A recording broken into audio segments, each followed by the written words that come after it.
नमस्ते दोस्तों, स्वागत है आपका आज के इस नए वीडियो में। आज के इस वीडियो में हम एक ऐसी कंपनी के बारे में बात कर रहेंगे जिसने हाल ही में स्टॉक मार्केट में अच्छी खासी हलचल पैदा की है। मैं बात कर रहा हूँ E2E नेटवर्क्स की। बुधवार यानी आज के दिन इस शेयर में लगभग 20% का अपर सर्किट लगता हुआ नज़र आ रहा था। अभी ये अपर सर्किट हट के ये नीचे आ चुका है और आज के दिन अच्छी खासी हमें मोमेंटम देखने को मिली है। अगर हम 5 दिन की रिटर्न की बात करेंगे तो लगभग 10% शेयर ऊपर चढ़ चुका है। आज की बात करेंगे तो लगभग 10 प्लस यानी 10 से ज़्यादा अधिक रिटर्न दे चुका है। पिछले एक मंथ की बात करेंगे तो लगभग 25-26% के आसपास इसने उछाल ऊपर की तरफ मारा है। अगर हम ईयर टू डेट की बात करेंगे तो लगभग 41% का रिटर्न इसने इस स्टॉक ने इन्वेस्टर को दिया है।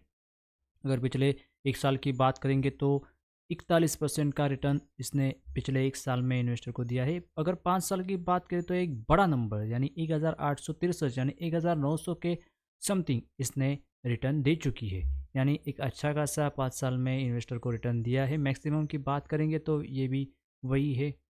तो ये अब ये जानते हैं कि आज की जो इतनी बुलिशनेस यानी जो इतनी मोमेंटम हुई है इसके पीछे लॉजिक क्या है और किन वजह से आज इसने इतनी मूवमेंट देखने को मिली है। तो चलिए सीधा वीडियो पर चलते हैं और बात करते हैं कि आज के दिन ऐसा क्या हुआ कि जिसकी वजह से मार्केट में इतनी बड़ी मोमेंटम देखने को मिली। इस तेजी के पीछे मुख्य वजह यह है कि एनवीडिया के साथ हुई एक बड़ी कोलैबोरेशन।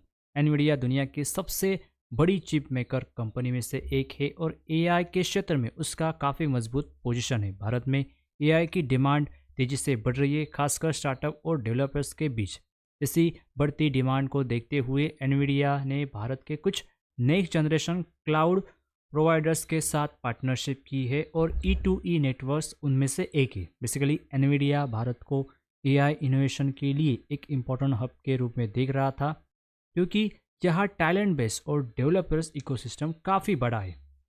एक और महत्वपूर्ण बात यह है कि पिछले साल नवंबर में L&T ने E2E नेटवर्क्स में करीब 21% हिस्सेदारी खरीदने का ऐलान किया था। L&T जैसी एस्टेब्लिश्ड कंपनी का स्टेक लेना अपने आप में क्रेडिबिलिटी बढ़ाता है। इससे मार्केट में यह सिग्नल जाता है कि बड़ी कंपनियां इस बिजनेस मॉडल पर भरोसा कर रही है। ओवरऑल सेंटिमेंट पर इसका पॉजिटिव असर पड़ सकता है। अगर लॉन्ग टर्म परफॉर्मेंस की बात करें तो पिछले 5 सालों में इस स्टॉक ने लगभग 1200 से ज़्यादा रिटर्न दिए हैं, जो क्लियरली एक मल्टीबैगर जर्नी रही है। लेकिन यह समझना ज़रूरी है कि यह सब पर बिल्कुल स्मूथ नहीं था। पिछले साल इस शेयर में 50% से ज़्यादा का करेक्शन भी देखने को मिला था।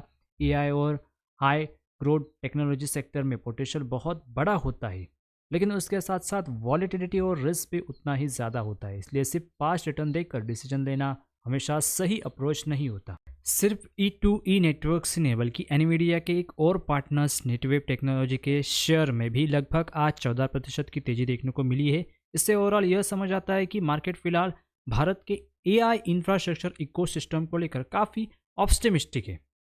अंत में यह हमें समझना चाहिए कि टेक्नोलॉजी सेक्टर बहुत तेज़ी से बदला है। एआई जैसे क्षेत्र में अपॉर्चुनिटी बढ़ी है, लेकिन साथ ही अनसर्टेनिटी भी रहती है। पार्टनरशिप और इंफ्रास्ट्रक्चर इन्वेस्टमेंट का रियल लॉन्ग टर्म इम्पैक्ट तभी साफ दिखेगा जब ये इन्वेस्टमेंट सस्टेनेबल प्रॉफिट में कन्वर्ट होगी।